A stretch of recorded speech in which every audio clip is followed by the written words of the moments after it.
नमस्कार दोस्तों, भारत एक सोच देख रहे हैं आप दोस्तों। जो दिलचस्प आंकड़े निकलकर सामने आ रहे हैं वो बहुत चौंका रहे हैं। नया आंकड़ा जो निकलकर आया है वो 16 सीटों पर निकलकर आया है। उसका विश्लेषण हम करने जा रहे हैं। 2024 का लोकसभा चुनाव और समाजवादी पार्टी ने अच्छी खासी जीत हासिल की है, लेकिन अगर अगर थोड़ा सा खेल हो जाता तो भारतीय जनता पार्टी की उत्तर प्रदेश में 16 सीटें और कम हो जाती और वो आंकड़ा 33 से घटकर 17 पर पहुंच जाता। कैसे, ये सब हम आपको समझाने जा रहे हैं, बताने जा रहे हैं अपने इस वीडियो के जरिए। दोस्तों, मायावती जिन्होंने 2014 की अगर हम बात करें, 2014 में 0 सीटें मिली थी। जी हां, 2019 की हम बात करते हैं तो 2019 में 10 सीटें मिली थीं, लेकिन मायावती का गठबंधन अखिलेश यादव यानी कि समाजवादी पार्टी के साथ था, तब जाकर कहीं ये 10 सीटें मिली थीं।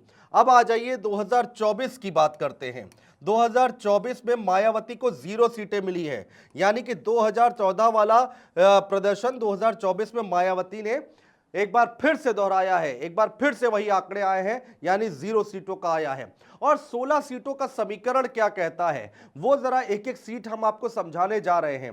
भारतीय जनता पार्टी कैसे 17 सीटों पर सिमट जाती वो हम आपको बताने जा रहे हैं। देखिए, मुकाबला त्रिकोणीय हुआ कई जगह।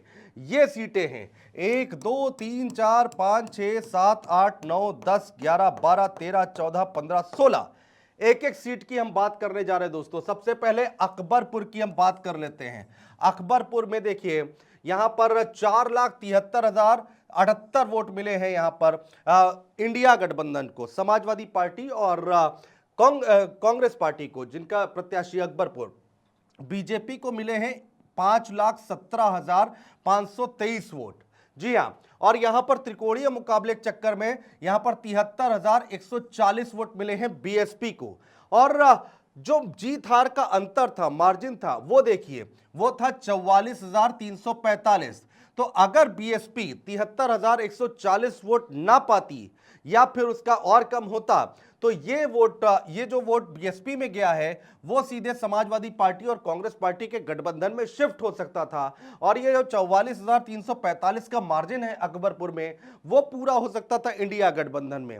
ऐसे ही देखिए, अलीगढ़ की बात कर लेते हैं। अलीगढ़ में क्या हुआ, 4,86,187 वोट मिले हैं इंडिया गठबंधन को। तो भारतीय जनता पार्टी की अगर हम बात करें दोस्तों तो 5,18,34 वोट मिले हैं और बीएसपी को मिले हैं 1,23,929 वोट।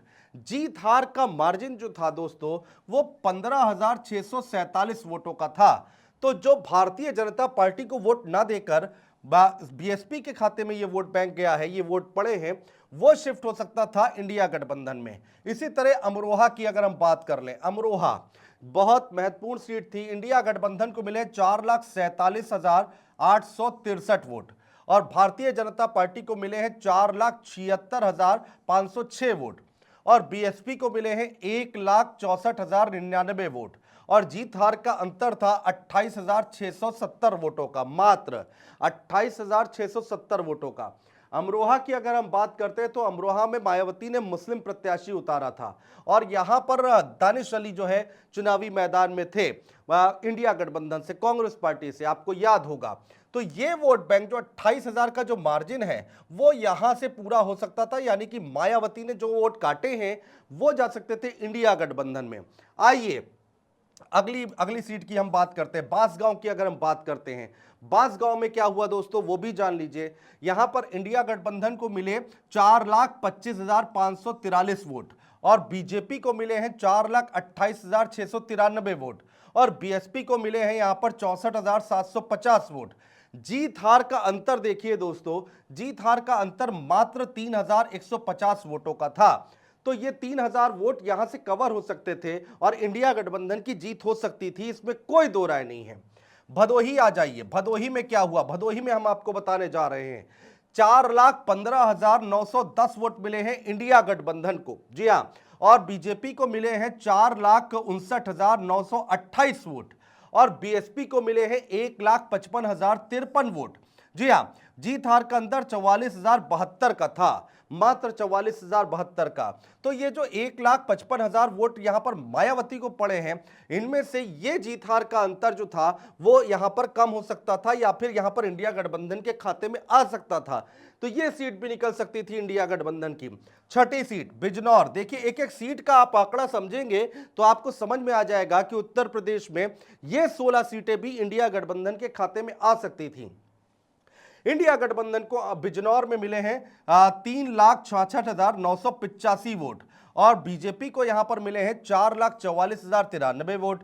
बीएसपी को यहां पर मिले हैं 2,18,986 वोट। और यहां पर जो जीत हार का अंतर है दोस्तों, ये जो अंतर है इसमें मिले हैं 37,508 वोट, तो यानी 37,000 वोट यहां पर कवर हो सकते थे। तो मायावती ने यहां भी नुकसान कराया इंडिया गठबंधन का। देवरिया की बात करते हैं दोस्तों, 4,69,699 वोट। अब यहां पर बीजेपी को मिले हैं 5 लाख के करीब वोट और बीएसपी की अगर हम बात करते हैं तो 45,564 वोट यहां पर बीएसपी को मिले हैं। जीत हार का अंतर मात्र 34,842 का था। तो ये वोट बैंक भी इंडिया गठबंधन को शिफ्ट हो सकता था, देवरिया सीट भी आ सकती थी इंडिया गठबंधन में। डुमरियागंज की बात करते हैं, 4,20,575 वोट मिले इंडिया गठबंधन को, 4,63,303 वोट मिले हैं बीजेपी को, 81,000 के करीब मिले हैं बीएसपी को, ये देखिए। और 42,000 का यहां पर अंतर था, 43,000 इसको मान लेते हैं। तो ये 43,000 को की भरपाई हो सकती थी इस इन वोटों से, लेकिन वो नहीं हो पाई। फर्रुखाबाद की बात देखिए, बहुत तगड़ी फाइट थी, बहुत कम वोटों से यहां पर जीत हार तय हुई है। 4,85,285 वोट पड़े हैं इंडिया गठबंधन को, समाजवादी पार्टी के कैंडिडेट को। और यहां पर बीजेपी को 4,87,963 वोट मिले हैं। बीएसपी की अगर हम बात कर लेते हैं तो 45,390 वोट मिले हैं। जीत हार का मार्जिन केवल 2678, केवल 2,600 वोटों का अंतर था और ये यहां से भरपाई हो सकती थी बीएसपी के वोट बैंक से, लेकिन वो हो ना सका, ये सीट भी हाथ से निकल गई। तो फतेहपुर सीकरी में दोस्तों 4,02,252 वोट मिले हैं इंडिया गठबंधन को, बीजेपी को 4,45,000 के आसपास मिले हैं। बीएसपी को हम बात कर लेते तो 1,20,539 वोट मिले हैं, 43,000 का अंतर था। यहां पर भी नुकसान कराया मायावती ने। हरदोई में कितना नुकसान कराया ये देखिए, हरदोई 4,58,942, बीजेपी की बात करें 4,86,000, बीएसपी की बात करें 1,22,000, 27,000 जीत हार का अंतर, 27,000 से यहां पर हारे, 27-28,000 से। मिर्जापुर भी आ सकती थी हाथ में, मिर्जापुर देखिए कितनी अहम सीट है, 4,33,821 वोट मिले हैं इंडिया गठबंधन को। बीजेपी की अगर हम बात करते हैं तो 4,71,631 वोट मिले हैं और यहां पर बीएसपी की अगर हम बात करते हैं तो 1,44,466 वोट यहां पर लिए हैं बीएसपी ने।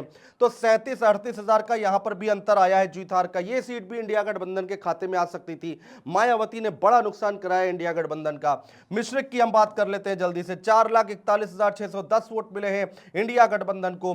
बीजेपी की बात करें 4,75,016 वोट मिले हैं यहां पर बीजेपी को। और जीत हार का अंतर देखिए यहां पर कितना था, जीत हार का अंतर 33,000 था और 1,11,000 के आसपास बीएसपी को मिले हैं। तो ये 33,000 की भरपाई भी जो है इंडिया गठबंधन में हो सकती थी, जो कि हो नहीं पाई। जी हां, अगली सीट कौन सी है, फूलपुर की सीट देखिए कौन सी है, 4,48,268 वोट यहां पर इंडिया गठबंधन को मिले हैं, 4,52,600 वोट इनको मिले हैं और मात्र 4,000 का जीत हार का अंतर था, 4,4,500 का। जो 4,4,500 की भरपाई है दोस्तों, वो बीएसपी के वोट बैंक से यहां से जो वोट कटे हैं उससे हो सकती थी, जो कि 82,000 वोट यहां पर बीएसपी को मिले। 2 सीटें और बची है, 15वीं सीट शाहजहांपुर का आंकड़ा देखिए, 5,37,339 इंडिया गठबंधन को मिले हैं दोस्तों। बीजेपी की अगर हम बात करते हैं तो 5,92,000 और बीएसपी की बात करते हैं तो 91,000 के आसपास यहां पर बीएसपी को वोट मिले हैं। तो ये देखिए, ये बड़ा अंतर नहीं है, 55,379 वोट का अंतर है, जो कि ये वोट बैंक भी इंडिया गठबंधन के खाते में शिफ्ट हो सकता था। उन्नाव देखिए, यहां पर अनु टंडन चुनाव लड़ रही थी, साक्षी महाराज चुनाव जीते हैं दोस्तों। यहां पर अनु टंडन को मिले हैं 5,80,315 वोट। बीजेपी की बात करें तो 6,16,133 वोट मिले हैं। तो बीएसपी की बात करें तो यहां पर 72,527 और अजीत हार का अंतर मात्र 35,818 था दोस्तों। तो ये 35,000 की भरपाई जो है वो इस इन वोटर से पूरी हो सकती थी 72,000 से। ये 35,000 अगर इधर इस वोट बैंक से इधर शिफ्ट हो जाता तो ये सीट भी इंडिया गठबंधन के खाते में आती। ऐसे में 33 सीटें हैं दोस्तों, 33 सीटें हैं भारतीय जनता पार्टी की। उसमें से 16 सीटें अगर आप माइनस कर देंगे तो यहां पर आंकड़ा आता है 17 का। तो ये बीजेपी की सीटें होती अगर अगर अगर मायावती के कैंडिडेट इतने वोट ना काटे होते, ये लाइन से इतने वोट ना काटे होते तो ये सारा वोट इधर शिफ्ट हो सकता था। तो ये एक आकलन निकल कर आया है, ये एक विश्लेषण निकल कर आया है कि मायावती का फैक्टर कितना यहां पर नुकसान पहुंचाता है, कितना यहां पर फायदा पहुंचाता है किसको, ये हम आपको बता रहे थे। 16 सीटें हैं उत्तर प्रदेश की दोस्तों जहां पर ये पूरा फैक्टर काम किया है। बहुत शुक्रिया।